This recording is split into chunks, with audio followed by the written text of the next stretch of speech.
1, 2, 3, 4, 5, 6, 7, 8, 9, 10, 11, 12. Everyone give a sound check. Robbie. 1, 2, 3, 4, Brilliant. 5. Joe. 6, 7, 8, 9. 10, 11, 12, 13. We can all count. It's a start, isn't it? 15, 16, 17. Yes, Helen. Are we recording? I love Pete, by the way. Tall, isn't he? Massive. Very tall. How tall is he? Unit. 6'5". 6'5". Hey, guys, have you heard about Rod Stewart today, by the way? He's going to be... is it headlining or the legendary Yeah, he's set? doing the Legends at Glastonbury, isn't he? Do you think the I heard faces? that on the Do you radio. think because he talked about on the podcast the faces? Yeah, well, Getting them back together. get Ronnie Wood on and...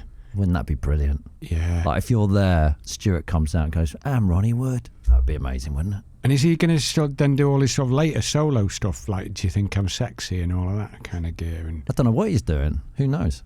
I don't speak to him every week. Getting back on the phone and I've only asking. spoken to him Yeah. once. what are you going to do? Do you think I'm sexy? I want to eat my toast.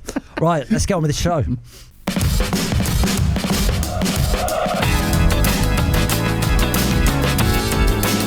This episode is proudly sponsored by BP Me Rewards. Soccer A to Z is supported by Ladbrokes, the official betting partner of Liverpool FC. Ladbrokes is giving Liverpool FC fans and Ladbrokes customers more chances to win with exclusive price boosts, match tickets, official LFC merchandise and money can't buy experiences. Imagine scoring tickets to the next big match or getting your hands on some exclusive Liverpool FC gear. Sign up to Ladbrokes Liverpool FC Fan Zone and get in on the action. Don't miss out on these amazing opportunities to win big and support your favourite team. Head over to Ladbrokes and join the LFC Fan Zone for your chance to win. That's Ladbrokes, the official betting partner of Liverpool FC. Welcome to the world's #1 podcast, Soccer A to Z, the people's podcast, saving football 1 week at a time whilst helping society. We are working our way through the alphabet from A to Z. Last week was K. I'm no Susie Dent, but I believe today's letter is L for Lovejoy. Full squad again today, no injuries, no suspensions. Helen's here. Hello, Helen. Hello. Robbie's here. Hello, Hello. Robbie. Joe's here. Hello, Joe. Hello. And Tubes is here. Hi, Tim. Hello, Tubes. Right. Should we go straight to the big news of last week, Go on. which was Tubes going to be switching on the lights in... Oh, yeah. Where was it? Oxshott. Was it Oxshott? Yeah, Oxshott. Where is Oxshott? Sorry. Oxshott is next to Cobham, where It I was live. you- So I was cheating on Cobham. Jimmy Bullard? Me, Jimmy Bullard, Big Ange. Three of you. I came on here last Who week. pressed the button? Which one of the three of you pressed the button? Well, yeah. Well, this. Yeah. Let's. You were bigging yourself up last week, weren't I've come on you? this You were going on about what I've big deal come you on were. this podcast last week, exciting. giving it the absolute Billy Big Balls. We got asked to do the lights, and on the way back, as soon as I left the studio and left you Legends, I was on the way back, and the guy went, "Hello, mate, Tubes. Had a call from Heart FM. They've asked if Amanda Holden can turn on the Christmas lights." No. I went, yeah, absolutely fine. Don't worry about it. He's like, why don't you come down as well and like do it as well? I was like, well, you can't have four people pressing a buzzer. Especially as Amanda Holden won't know who the hell you are. Exactly. And Amanda Holden's about 10 times bigger than all of us. Does she play golf? No. I booked her for golf life. Yeah. So then they went, oh, actually, can you maybe just do the countdown? So I think we had 3 numbers each. You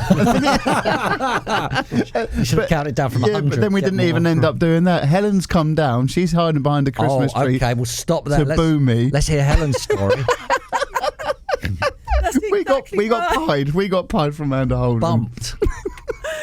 It was, well, I thought, Oxshott's not too far away. I thought, I know what I'll do. I'll get down there. I'll get down there early. I'll get in the front and I'll boo him. I'll kind of hide a bit and I'll boo him. Really, like, boo. So and hopefully and then just slink off. So that then when he comes to the podcast this week and go, someone booed me. And I was going to take pictures, but I was lurking around the Christmas tree. And I thought, oh, there he is. And as I took a picture, he spotted me. But what was really funny is we saw Amanda Holden walk past in a little mummy Christmas outfit, and Tubes was like, yeah, I'm not even going up there. And I don't think the microphone worked because everybody was waiting for the countdown. Absolutely nothing happened. We heard not a word from her or Tubes. I didn't even see Jimmy. Nothing. Jimmy didn't even turn up. On. Jimmy didn't turn up. No. I'm not surprised. He's a Premier League footballer, Yeah. ex. Why should he be outstaged by Amanda Holden? He's got dignity. Yeah. He didn't turn up. Yeah, where's your dignity, Tubes? So yeah, that was it. What's she like, Amanda Holden? Did you meet her? It was so busy, to be fair. It was rammed. So she was just getting like escorted everywhere. So. Helen, did we turn the lights on somewhere once? Yeah. You did for the show, didn't you? Burton. Burton, did we? Yeah, we went. Was it any all good? the I way just to can't remember. Burton. Top Yeah, man. they had the big plunger thing. Oh, yeah. Which was just a cardboard box. Yeah. With, I don't know, like a kitchen roll covered in tin foil or something. And there was a guy there with an actual switch, and he just said, we count down. And Joe, didn't you do Bolton once? Yeah, I was there. I didn't actually do it. I did the. Did you get tinned off as well? No, yeah, well. Amanda Holden rocked up. No, it was Could have been Peter anyone. Kay, to be honest. I was going to say it could, So could have been Vernon Kay, So Peter I did. Kay. Yeah. I did the warm up, right? Yeah. I was now like the Wanderers team at the time with Big Sam and Phil Brown were there and JJ, all that team, and I had to like chat to them on the stage and Nice. while they waited for Peter Kay to turn up to do the actual flick of the switch. Any good? It was all right. I was very nervous.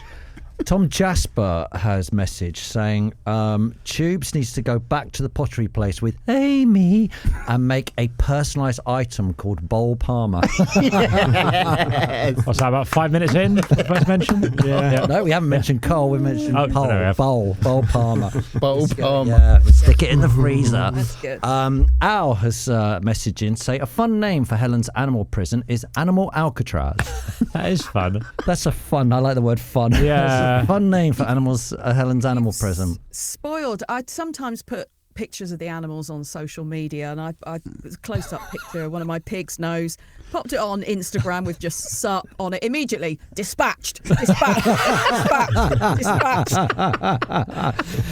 How because there was big storms this week, wasn't Yeah. there? Storm Bertrand. And my mind started thinking towards, was it called that? Yeah. Bert, It yeah. started thinking towards Helen's animal prison.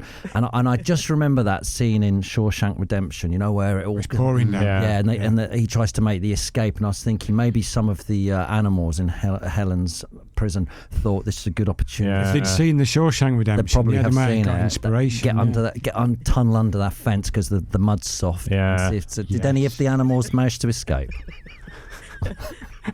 No. So you just said the Lamb Shank Redemption.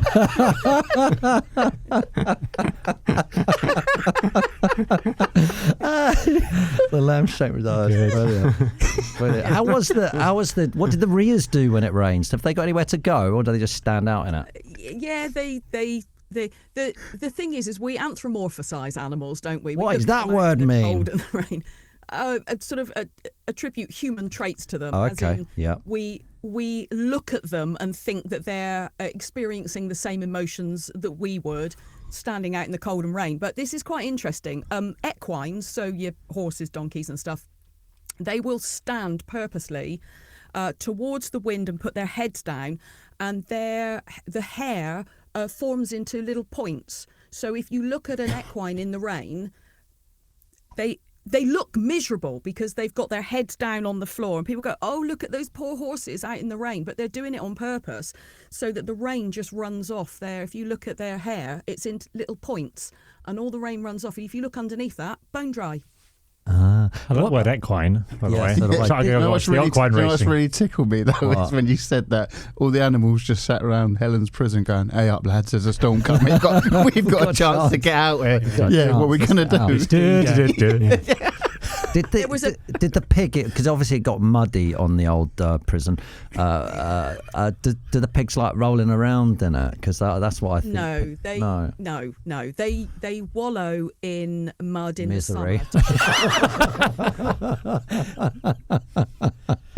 They create wallows in the summer to coat they don't have a lot of hair, pigs, so they get sunburnt easily, so they make mud wallows to coat themselves in the summer. But there was a pig fight yesterday. I had a great pig fight. Over what? Well, one of the pig pens is very muddy, so I wanted to move them to somewhere else. But my old pig, she broke the gate down. She budged it with her nose so hard that it eventually swung open, and they all mixed in together. And there was a bit of Did it go off? It did. Joe, it did. It went off. And the thing is, pigs are big old creatures. When they start fighting, you can't get in the middle of them and go, "Come on now, we've all had a drink," you know. There's nothing you can do. You just kind of yell and make a lot of noise and get a feed scoop and try and get it in between them. So we need to move on. But any of the animals, do they absolutely hate the storm? Are there any like the chickens or the whatever you've got, geese or equines? Equines. Do any of them go, "Oh, we hate this"? Is there any of the dogs? What? The dogs don't go out. Yeah, the chickens will just find themselves somewhere to shelter. They're still out. Right. They don't go back in their house, but they'll just sort of tuck under somewhere while they don't like getting so wet. But everybody's okay. Good. There's a photo online on all your social medias of a wet through owl looking thoroughly fed up. It's great. I love it. It's my spirit animal. But you've anthropomorphised that owl. You said it looks thoroughly fed up. It's fine. Yeah. Oh, you want to see the face on it? Can't fly though. Can't fly because its feathers are. Its wings are heavy. Yeah. Can I just go off piece quickly? So it's got nothing to do with football or farms, but is anyone else really annoyed about these new lids? No, I like them because they're saving the planet. Oh, I hate them. I don't. They don't go back on. They really are. don't get it. Back on. Shut up, everyone. We're saving the planet. Come on. How are you saving the planet though? Because it's not littering. Lid's not littering. Yeah, but I always put the lid back on anyway. Okay. Nonsense. Have you got anything to promote, by the way? We didn't go. I like to use this opportunity to promote your wares. No, it's just golf life's going well. We've got Jason Fox on this Thursday, but we, obviously Amanda Holden nicked our gig, but it was a big success. Should we move on to Joe? Joe, what you've been working in Saudi this week, right? No, I've been working on a bit of Saudi football. I've been doing a bit of WSL, keeping all of that going as well. A bit of EFL. Joe, tell us about Saudi football. Is it brilliant? Is it brilliant? It's all right. They have a lot of added on time. That's my main gripe with it. Do they have anyone watching? Yeah, the stadiums are full, I would say. Who's out there apart from Ronaldo? You got Ronaldo, you've got Mitrovic, you've got Benzema, you've got N'Golo Kante. Baba Firmino. Would it be worth? Firmino's out there. Would it be worth us watching? It's all right. Yeah, you've got like the top teams, Al Nasser, and that's Ronaldo's lot, and you've got I can't remember who the top of the league. Alan Nasser. Do you think he made a right decision going there? Lots of cash, I suppose. He's not the player he was. You can see that. Yeah. He doesn't score as many as he used to. Can I move on to Robbie? Yeah, go on. Hello. Robbie. Yes. What have you been up to? Your video came out, didn't it? My Advent calendar video doing very well, very popular. Not well. Hasn't it got like 100,000 views? 150,000 so far. Like in an hour or something. I watched all 36 minutes of it, and it was absolutely brilliant. So just recap what it is for the listeners. Bought a £250 Advent calendar and opened it with my friend Jack, and to see what you get for £250 from Harrods. Yeah, it's quite a lot of stuff in there. A lot of the chocolate covered nuts is doing a lot of the heavy lifting in the calendar, to be honest. There's quite a lot of different varieties of that. If people want to watch it, YouTube, yeah, just go on the internet and what are they looking for? If you type in Robbie Knox Advent calendar, you'll probably find it. Knox with a silent K. Is it still within the 28-day return policy if you want to take it back? maybe it'd be quite tough because most of it's been eaten. It's sold out. You can't buy it now.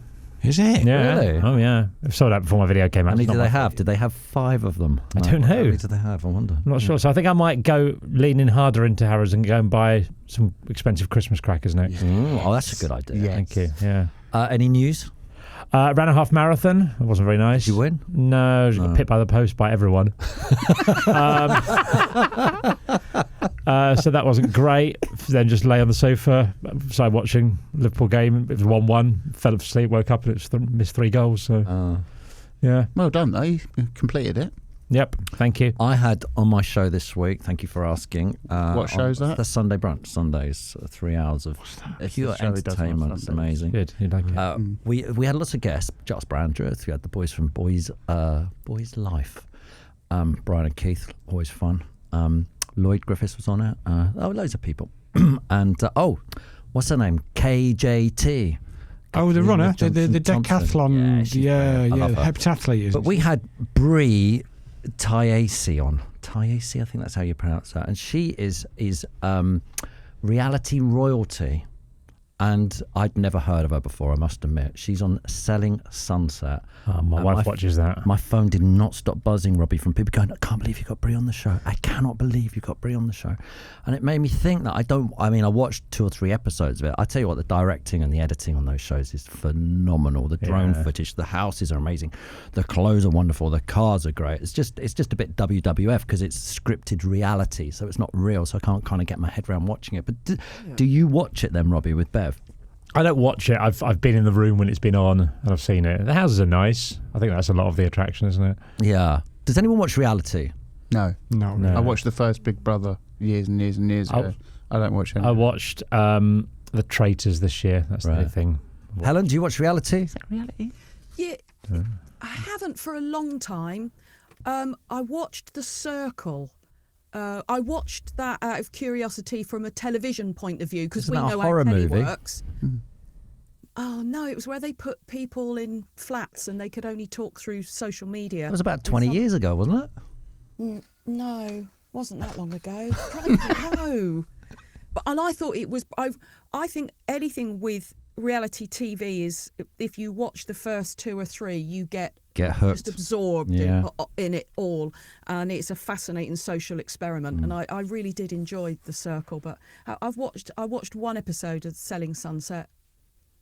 Now, we all enjoyed last week Peter Selby's Guess the Goal. Yeah. Oh, That was so good. Yeah. Peter Selby. Is he back? Yes, he's a descriptive commentator for partially sighted people. Close my eyes. He is brilliant, and I've got number 2 in the series. Brilliant. Okay, are you ready to hear this? Yes. We've raised the production a bit as well. Well, I say we. Peter Selby has. Here we go. This is this week's goal.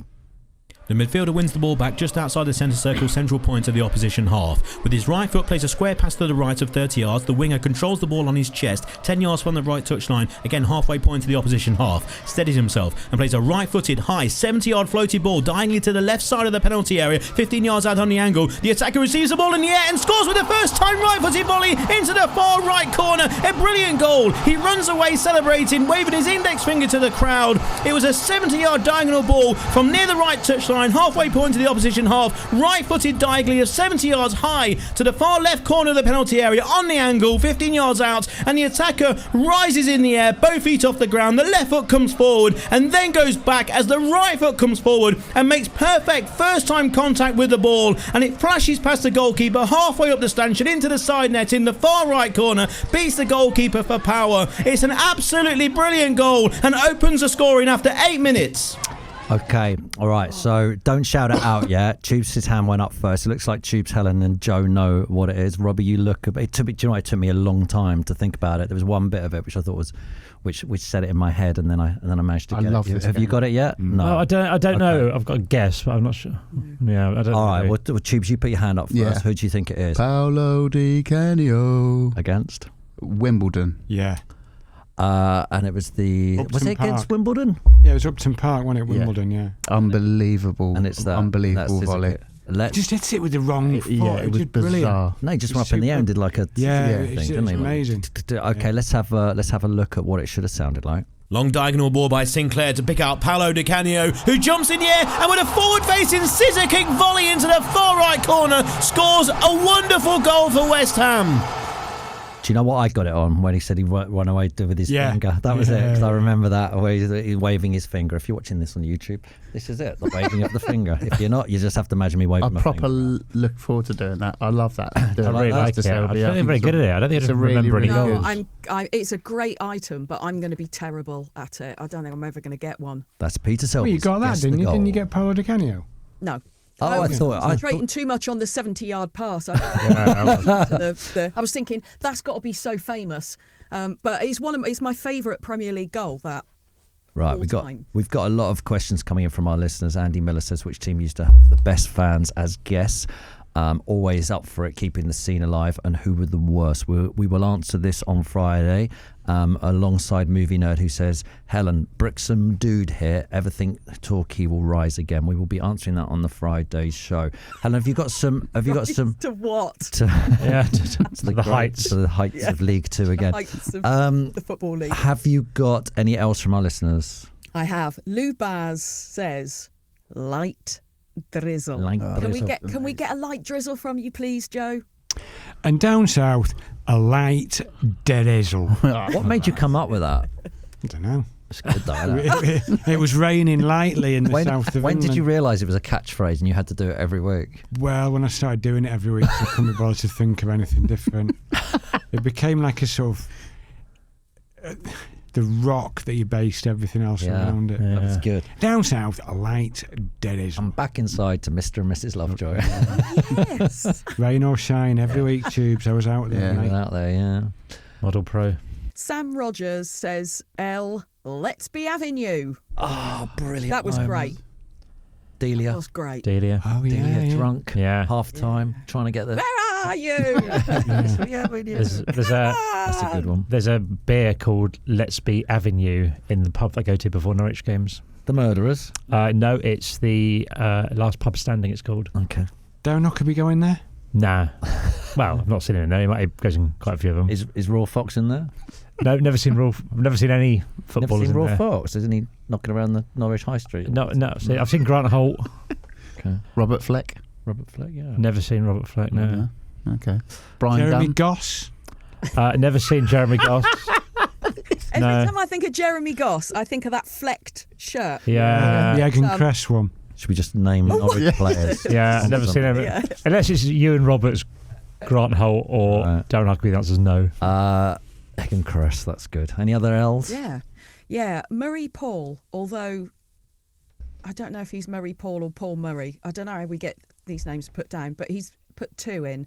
The first one is Lost the Dressing Room. Oh, God, that's good. That is a good L. Yeah, he's lost the dressing room. And the other one he's put forward is Lobs, an art form that we rarely see anymore. He's lobbed the keeper. The lob that I always remember is Philip Albert against Man United when so Newcastle smashed Man United. Just beautiful, isn't it? A little dink. Just stabbed it, didn't he? That's a good one, wasn't Can it? I just chuck one out there? What's the difference between a chip, a lob, and a dink? I think Well, dink is smaller. Yeah, dink is right on the ground. Dink's small, isn't it? yeah. Smaller version. Don't put dink All right. in there, Joe. Yeah. Lob and a chip. What's the difference? You see, I've got a theory. Go on. A chip is from the ground, off the deck. I was just about to a say lob is in the air As it's bouncing. As it's bouncing, and you get Agreed. Your foot, Okay, so when Hoddle did the one against Watford, that's that's a chip because it was off the deck. about Fashanu. It was on the deck rather. The ball was on the deck. What about the Fashanu one? Didn't he Fashanu have it in the air? And then it used to be on the titles of Match of the Day. That's not a lob. That's just a great shot into the far corner. So when Cantona was a chip. Remember that one when he put his collar Yeah, up? that was Yeah. the chip. 'Cause Chip, that was like, on off the the floor. floor. Off the floor. This is a good conversation. I'm totally Right. with you on that. I think I agree. So- Lob is on. So did Gazza lob and chip? When Gazza looped it over Colin Hendry's head, it was still off the ground, wasn't it? That was a So lob. Did he?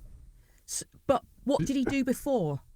The ball came in from McManaman from the Yeah. left, and he just first touch. He just flipped it over Colin Hendry. Yeah.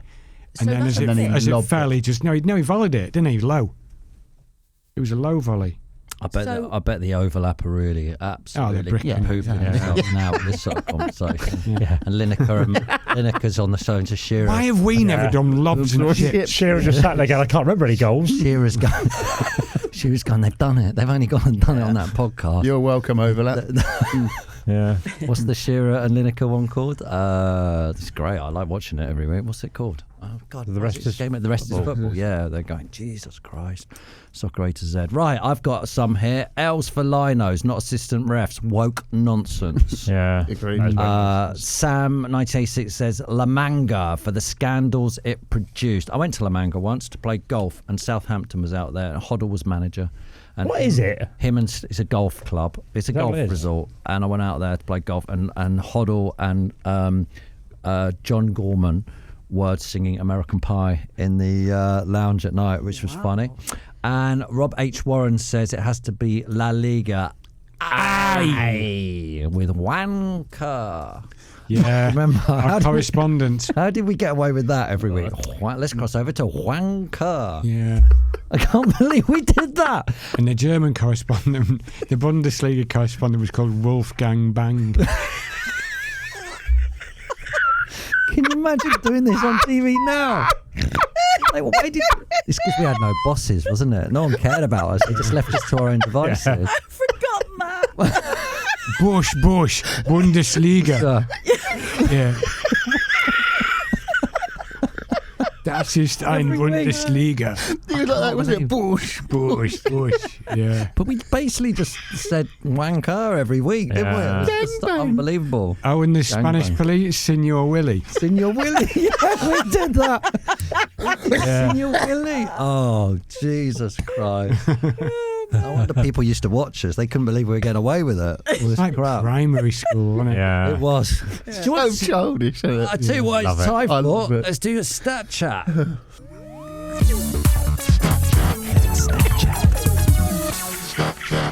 It's stat chat. Josh Hellingworth says Balotelli's only Premier League assist was for Aguero's title-winning goal. Was it? Is that a stat or a fact? Fact, I would say. Andrew Heffernan says James Milner has played against 1.4% of all players ever to play top-flight football since the league's inception in 1880. I mean, if that's true, I'm not sure how much we've checked that, even though the guys in the back say they checked them all. But 1.4% of all players, do you think that's... 86.4% of all facts are made up on the rubbish, spot, yeah. there, aren't they? Ash Whitt says this is the 6th occasion a team has been 5 points clear after 11 games, Liverpool. The first 5 all ended up as champions. That is Stat Chat.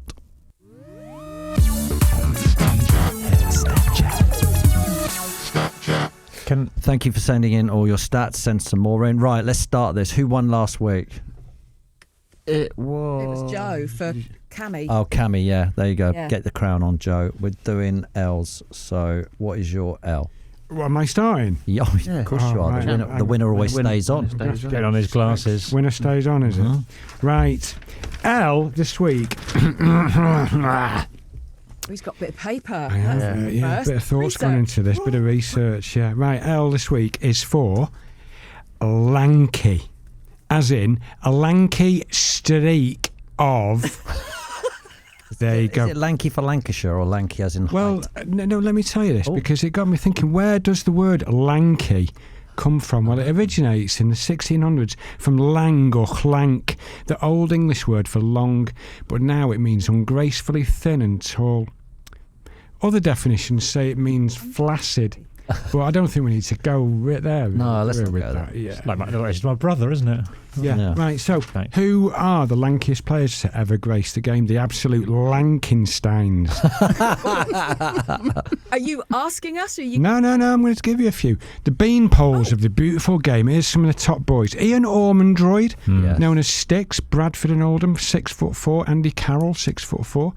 Niall Quinn's Disco Pants, 6'4". Can I say though, sorry to interrupt you, but Andy Carroll is broad. Yeah, too, he's not so I'm not lanky. sure he's He's not lanky. Yeah, Yeah, true. good shout, Yeah, mate. all right. Yeah. More of a unit. Do you have to More you tonight. have to be thin and long? Yeah, I think you do really. Yeah. And also, Joe, what's your height starting point? Well, it's 6'4". 6'4". Oh, 6 Ian and over, Ormondroyd, yeah, right. 6'4" and over. Right. T-Bone Courtois, 6'6.5". Zigic, 6'7". Birmingham scored in the League Cup final, didn't he? Jan Koller, remember him? Played for Czech Republic, 6'7". Fraser Forster, 6'7", still going. Yeah, but he's not lanky. He's No, an he's not. absolute Yeah, you powerhouse. wouldn't think he's 6'7". Peter Crouch, who, when you meet him in real life, is actually really tall. Yeah. He's 6'7". Really? And his feet stick out of the bed. And he holds the record for the most headed goals in the top flight. That's like when you see a giraffe. Yeah, in go to real the life, zoo, they are really, I know you know they're big, but when Yeah. you actually see them, you go, they're really big. I like to play a game called Surprisingly Tall or Surprisingly Short with friends. When they meet someone who's famous, they go, "Oh, I met Pete Doherty, surprisingly tall," because you don't think he's going to be that tall. It's quite a good game. Spice Girls, surprisingly small, stuff like that. But Peter Crouch is the only one that's surprisingly tall, even though you know he's tall. Yeah, you're like, wow, you're actually you off guard. tall. Yeah, like, Robbie hanging out with celebrities all the time. He's an influence, isn't he? Yeah, he influences these people. The tallest one ever lankiest ever in the Premier League. Costel Pantilimon, the goalie, the giant of the Carpathians, 6'8", and there's also Kyle Hodlin. You know him? No. Plays up front for Newport. Scored 4 this season. 6'9". Wow! Can you imagine marking him? What would you do? What would you do if you're marking him? Elbows. Concede loads of goals. Yeah. Yeah, absolute nuisance value. I bet Newport play the long ball game. But the tallest player to ever play pro is German goalie Simon Block-Jorgensen. He was playing for Waltham Abbey a couple of years ago. 6'10.5".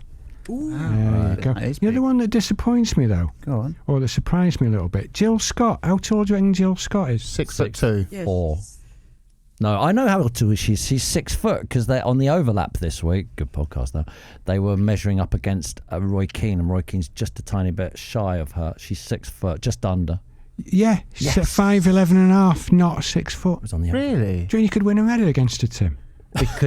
because Roy Keane said, I'm bigger when I'm in my football kit.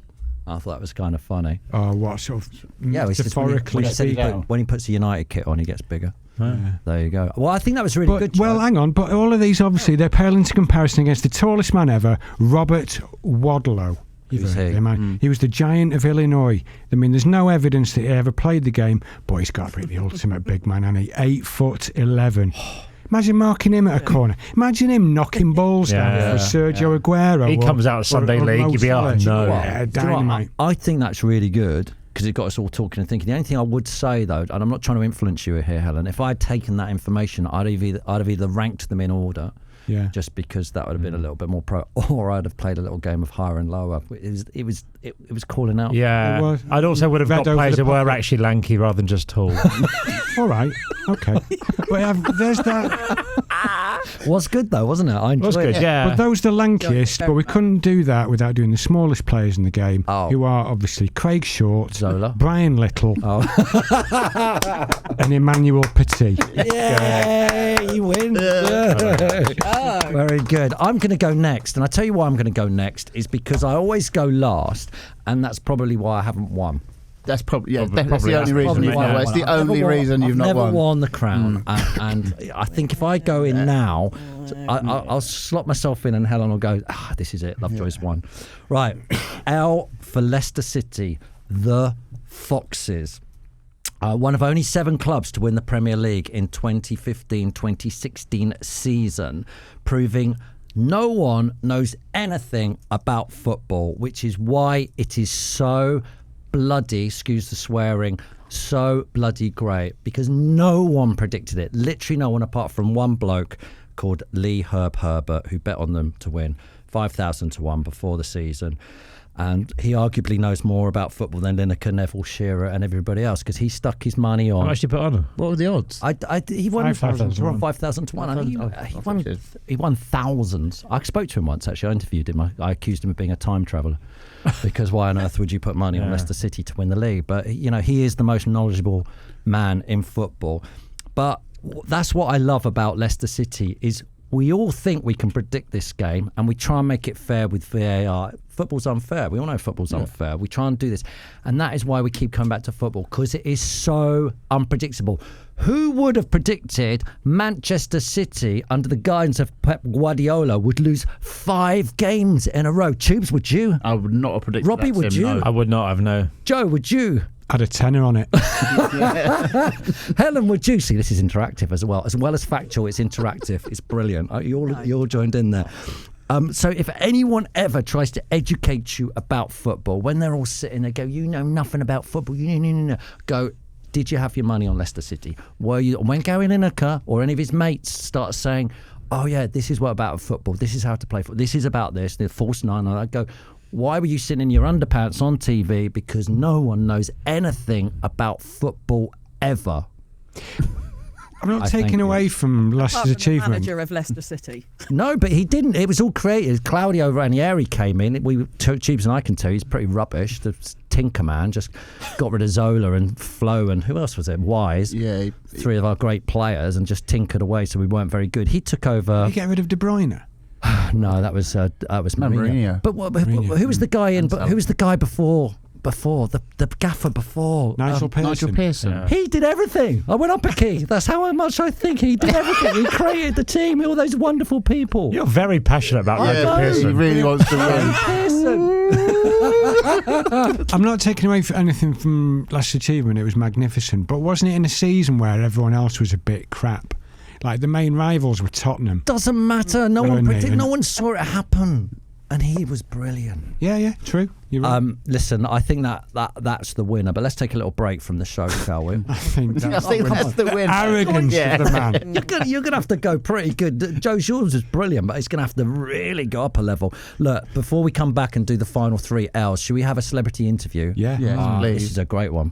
Okay, we have got the star of stage and screen, all-round lovely human, and a Leyton Orient fan. It is, of course, Daniel Mays. Yeah. Good morning, mate. How are you? What a man. What a human. 2 out of 3 ain't bad. You ruined it with the Leyton Orient bit, didn't you? Before we go into football, aren't you in the middle of recording Thursday Murder Club, Richard Osman's movie from his book?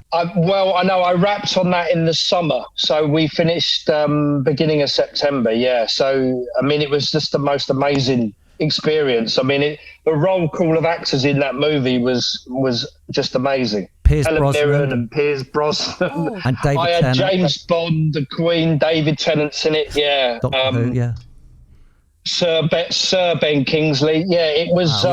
You're doing it Friday, Grosvenor. Grosvenor, be there. You're like a leather man.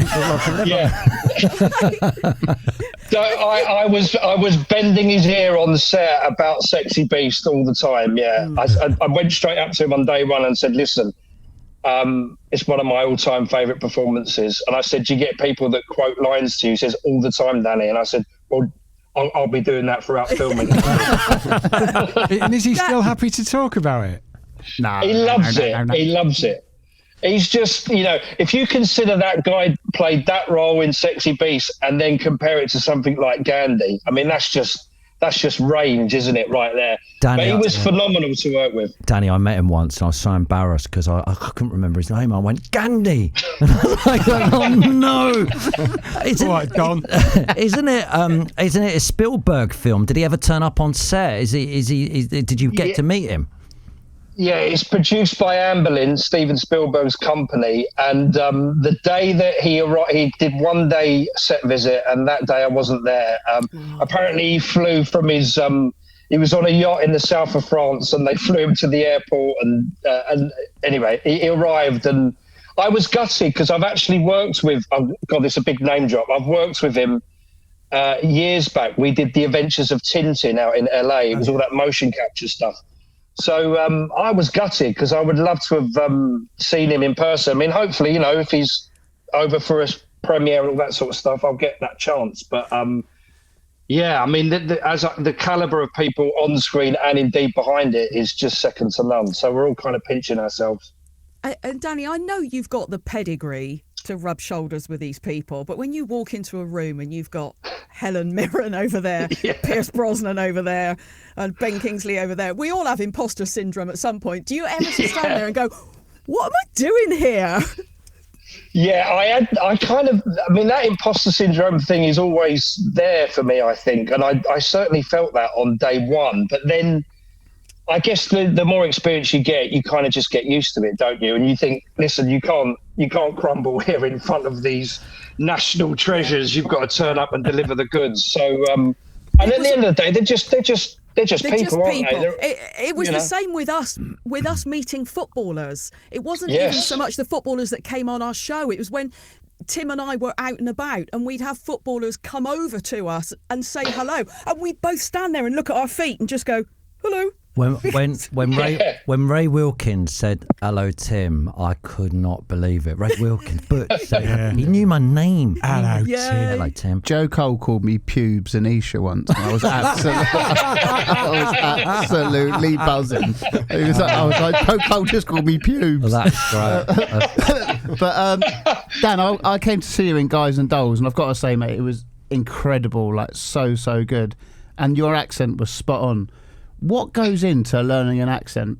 I spoke to your mate Stephen Graham about it, and he gets coaches and stuff like that. Do you do the sort of same thing? Well, I had to do a Bronx accent, didn't I, in Guys and Dolls. I basically just watched every Stephen Graham performance. I just watched his performance as Al Capone and all that sort of stuff. Yeah, Broadwalk Empire. American, I always find sort of mid-Atlantic American quite tricky. Because we've been raised on those sort of Scorsese movies like Goodfellas and that. When it does come to doing Bronx, because my ears tuned into it, I'm much more comfortable doing that dialect. But no, you get like dialect coaches and things like that help you along the way. You know, that just I always think if the vowels are in the right area, it's fine. I mean, I often find if you are doing an accent, you can get held over the coals a bit, can't you, on social media? Oh, yeah. If you're not from that area, you think, hold on a minute, and someone's got slated for an accent, and then you watch the performance and you think, well, there's nothing wrong with it because they're great actors and they're doing it with conviction. So. Danny, we are supposedly a football. I think we're a football podcast. Football adjacent. Loose. We loosely. We've got to talk about Leyton Orient because we know nothing about them. Your season's not great at the moment, is it? You're down the bottom half of the bottom right of the bottom. No, we're just out of the relegation zone at the moment, so it's not been. I mean, we had a terrible start to the season, didn't we? I think it was like 4 defeats on the spin, so it wasn't the greatest of starts. But no, I think I really believe in the manager, so hopefully we'll get out of it. I think that they've got some great players, so I haven't had a chance to go down there like this season at all, so because I've been so busy. But I'm a bit of an armchair supporter this season. But hopefully we'll stay in the league and be safe. Did you ever see Harry Kane when he was down there on loan when he was in Nipper? I may have done. It's not there in my memory. I mean, how long did he play for us? I don't think he was there too long. I was just wondering if you remember if he was any good or not when he was there. I think you'll find out he was. Yeah, he was all right. Yeah, could you see it back then? Oh, he'll be someone. England's leading goal. I think he went out on loan to so many different clubs, didn't he? Yeah, Norwich, wasn't he? But I love Harry Kane because he's still kind of affiliated to Leyton Orient with Haven House, which is the hospice in Chingford, and I don't know if they're sponsors this year, but certainly last season they had the logo. They was like sponsored the kit and everything, and Harry was really instrumental in that. So he's just an all-round incredible guy, isn't he? On him. The pundits always do that same thing when Harry Kane scored loads of goals for Spurs that season. They went, can he do it every season? Well, yeah, he probably can. Now, Danny, whilst we got you on, we've got to talk about 1,000 Blows because you're doing another movie with Stephen Graham. The two of you are leading actors in this country. You're both absolutely brilliant. Everything I watch with you two in is... Yes. And I love Code 404. Brilliant with your comedy cop thing. Fantastic. Tell us about 1,000 Blows. Sounds brilliant. Well, 1,000 Blows did kind of come from Code 404. It's Walter and Power Productions. So we all kind of met on that show, and then Stephen's production company as well as part of it. But how can I describe it? It's about bare knuckle boxing in Victorian London. Brilliant. It's also about the 40 Elephants, which were an all-female pickpocketing group. And it's about a guy called Hezekiah Moscow, who's a real character that came over from Jamaica and threw himself into bare knuckle boxing. And Stephen plays a character called Sugar Goodson. Now, if you think that Tom Hardy was built up in Batman, you haven't seen anything yet. I'm telling you, Steve's performance in this is just incredible, as are all of the cast. And I play a guy called William Punch Lewis, who's the kind of compere in the middle of the ring. So they'd asked me to do it, and I was actually performing in Guys and Dolls at the same time. So I was filming in the day and doing the show at night. So 1,000 Blows was kind of an exhaustive experience for me. But I've seen it now at the London Film Festival, and it's on Disney Plus. I think it's 7 or 8 episodes. And it's written most importantly by Stephen Knight, the guy that created Peaky Blinders. So again, it's got an amazing pedigree behind it. But honestly, it's the most excited I've been about a show for a long, long time, because it's just vivid, it's visceral, and the boxing scenes in it are just utterly spectacular. Is it already out? No, I think it comes out early next year. Brilliant. It's not been out yet. You'll have to come on the brunch. But it's a real kind of accomplished piece of work. Yeah, just great to be part of it. You know, they asked me to do it, and Steve said, "Give him the old razzle dazzle, Danny," and I said, "That's all you had to say, Steve." Danny, listen, thanks so much for joining us this morning. What a man. Really lovely to speak to you as always. Lovely to see you all. I feel like we've all known each other for years and years. We go all the way back. Yeah. Top man, thank you, mate. Best of luck, and we'll all be watching 1,000 Blows. Brilliant. Thanks, Danny. Cheers, gang. Cheers. See ya. Man. Thanks, Danny. Danny Mays, what a top man. Love him. Don't you? Yeah, great guy. Right, we've still got 3 L's to go. I'm in the lead at the moment. Helen, what's your L? Well, my L does have a slight Leyton Orient connection to it. Now, my L is, what a lovely bloke. What a lovely bloke. We've all met footballers that when we've met them afterwards, we say, wasn't he lovely? What a lovely bloke. So I want everybody to think about their loveliest footballers. Ooh. Oh, that's lovely. Can I just say, most footballers I've met have been lovely. Yeah. We look at Soccer Around, we met so many. There's a handful that I think, but I think it's just who have been a little bit alright, but most of them are just lovely, don't you think? I do. Helen, who's gone? Yeah, but the thing is there's lovely, and then there's lovely. Oh, he's lovely. He's such a lovely bloke. The ones that are really lovely. Now, for me, one of the most beautiful people in football was Justin Edinburgh. Oh, yeah. Agreed. No longer with us. That hit hard. He was a regular on Soccer AM, and he was just the loveliest. He'd come in with this energy around him and he was just he'd speak to everybody. He knew your name. If he didn't know your name, he'd ask your name, and he'd bloody remember it as well. And he was a big family man as well, Justin. And he would always, in commercial breaks, he'd always chat to, and he'd be like, "Tim, how are the kids? How's the family? How are the kids?" He's asked everybody how their family was. Now, he knew I didn't have kids. This is honestly no lie. He said, "How are you? You all right, Helen? How are you?" "Yeah, fine." "How are the chickens?" He didn't want to leave me out. I swear to you, he remembered that the previous time he'd been on, I'd spoken about, I've got a small holding, got some chickens and stuff. And he remembered to ask me about my chickens. I think about him so often. Lovely Justin Edinburgh. Yeah, it's hard to beat. But his whole family's lovely as well. His boy Charlie as well. He's doing a lot for the foundation. I think it's the JE3 Foundation. Can I say as well? They're such a nice family. It's the reason why I bought a defibrillator, and it lives in my car.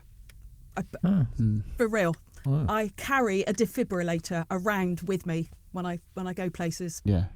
He's amazing. The whole family's amazing, and they're doing such good work with the JE3 Foundation. You have to be trained to use that defibrillator. You can't go wrong, because the instructions are, as soon as you open it, it talks to you. The machine talks to you. And it has everything in there that you need, including a pair of scissors and a little razor, because if somebody's got a hairy chest, you do the razor. I've watched it. You can get training. YouTube videos are there as well, and you cannot go wrong. They're amazing things. Cool. Well, I think we should. I think that's the loveliest footballer. Should we move on? Yeah. Or does anyone want to throw another lovely footballer? I can throw in a couple of lovely footballers. Well, I think we can all do that. Yeah. Should we throw in some lovely footballers? I'd like it if everybody said their loveliest footballer. Right, let's go around. Always said it's like Graham. Ewan Roberts. I thought loveliest man in football. I thought David Johnson was always really. Yeah, he was great. David Johnson. He was just always so nice. For me, I always bang on about him, Gianfranco Zola. Yeah. And Steve Sidwell. Yeah. Absolutely love Steve Sidwell. Who you got?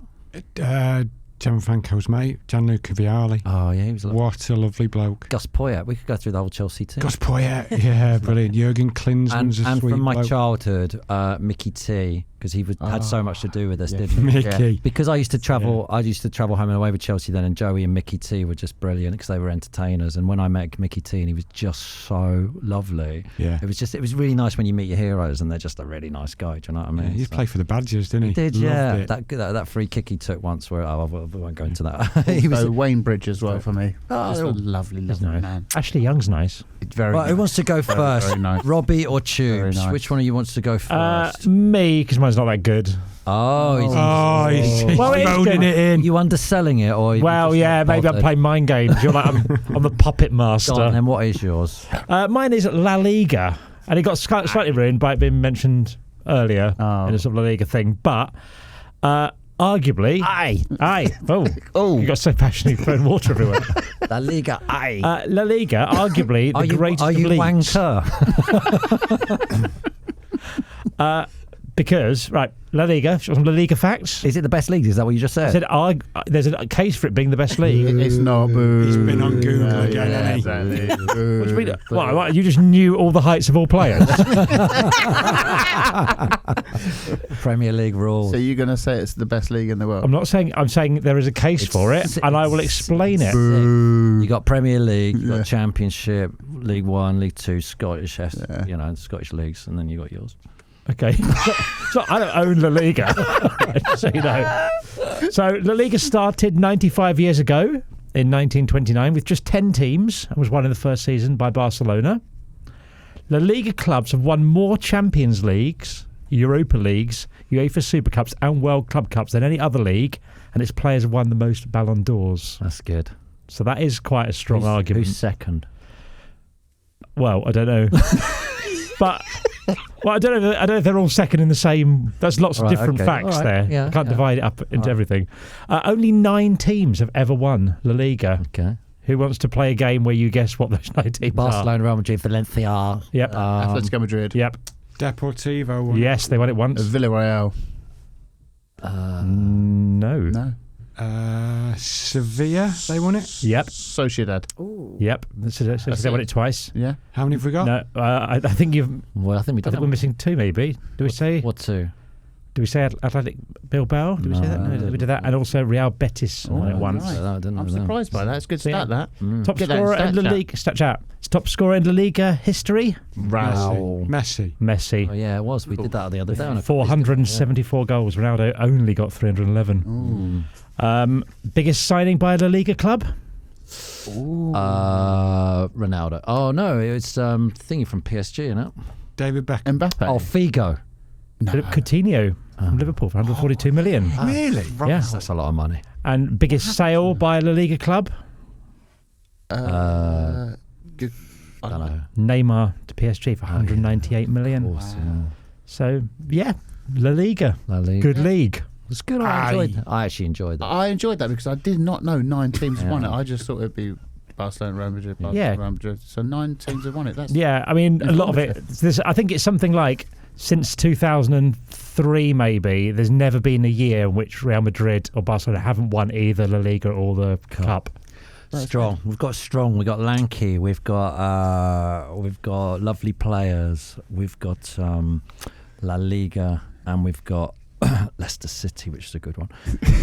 We're on to Tubes. And I'm going to finish it with loyal footballers, iconic one club men. And I'm going to name a couple here. And this is like, you can't do loan moves. Can we guess who you're going to? Yeah. Or have you done your top 3 or? There is a top 3 here for me, but there are some unbelievable players here. But you can't count loan moves. So like JT for me is a one club man, but he went to Bournemouth, didn't he, on loan? So that rules him out.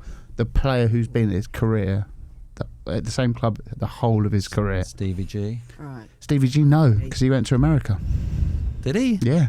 What? LA Galaxy. Oh, Jesus. So all these people. There's only one. Gary club. Neville. I'll tell you my Gary Neville, yes, he's in there. Thomas Muller. Paolo Maldini, yes, Helen. Thomas Muller. Got to be the longest. He's ever. not on this list, but I don't think he was when I did my research. He was on it. What's his name? Sorry. Never left Munich, is he? Francesco Totti. Yes. And it just gets me thinking. Other ones: Ledley King, Jamie Carragher, Jack Charlton, Paul Scholes, Puyol, Barcelona's Puyol. What about Tony Adams? What about Sol Tony Campbell? Adams. But my question to you, legends, is: do you think we will see these kind of players these days? The one club men. Yes. Yeah. You do? We still get them, don't you? Well, I'm not sure. I'm not sure. Don't. Every time you think football can't surprise you, Leicester City come along. 2015, 2016 season, they came along and they ruined it. All the know-it-alls did not know it all. But you got your people like Trent Alexander-Arnold. They're all like, you think he's going to be at Liverpool. They're already talking about him going to Real Madrid. Yeah. Mason Mount, I never thought would leave Chelsea. Okay, so what did you think? What do you think the thing is, that it's the player who thinks I need to try going somewhere else, or is it the clubs which don't? I always thought Messi would never leave Barcelona, Exactly. but he did. So what do I know? Well, did you know Leicester City were going to win the league in 2015, 2016? No. There you go. No I had a one knows hunch.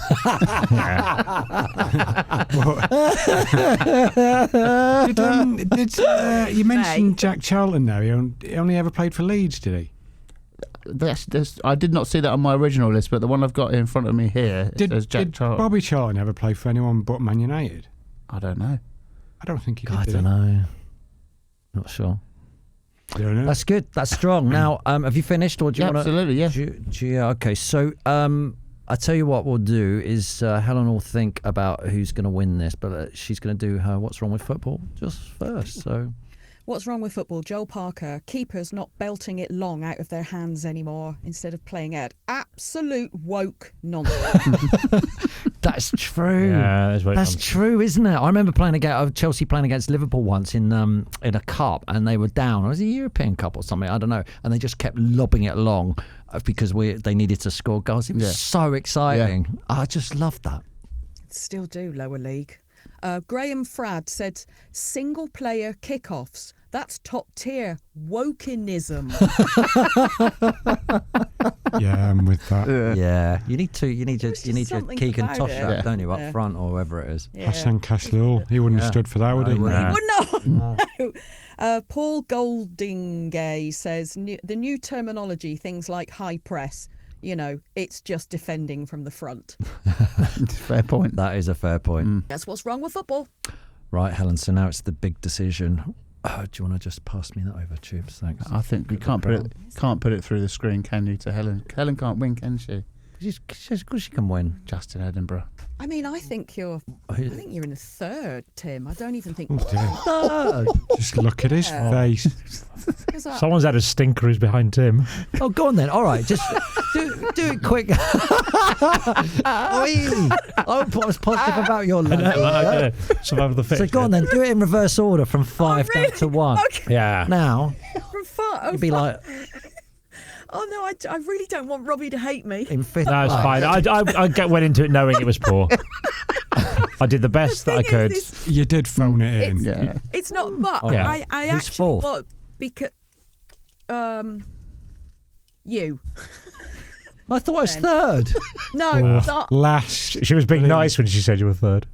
yeah, because all right, I'll go third with my lovely footballers. I think Tubes goes second with loyalty. Because I think it was interesting to say, will we ever see the likes again? Because what have you got your mouth open exactly, for, Tim? Tim. That was good. Yeah. I thought It's a really good question. Yeah. The viewers and listeners can go. Honestly, think it's better than Leicester City. Absolutely, I think it should be All winning. right, I think it should be winning. All right, and who won? Okay. Joe with lanky. yeah, because with tall people. Half of them weren't even lanky. Shows a shame. Absolute woke nonsense. Just before we go, we haven't done the woke nonsense. James Lawler says rugby being on Soccer A to Z woke nonsense. Yeah, that was woke. That was our quiz last week. And Hastings43 says managers and coaches using iPads to show substitutes what to do before they come on is woke nonsense. That's the end of this week's show. Joe, if you'd like to wear the crown, we'll be back on So Friday. did I win again? Yes, retained your title. Come on. I think Helen won. This is I getting think Helen won. embarrassing. Yeah, Come but on. Did I win? I think Helen won. Well, no, it's Helen who decides, not YouTube. Yeah, I'm going to start getting investigated by the authorities, the Monopolies Commission. Oh, whatever. When has That's the end of this When week's has show. Fraser We'll see you Forster on been Friday lanky? when we've got the question Carroll. quiz. See you then. Bye, everyone. See you Bye. later. Woke nonsense.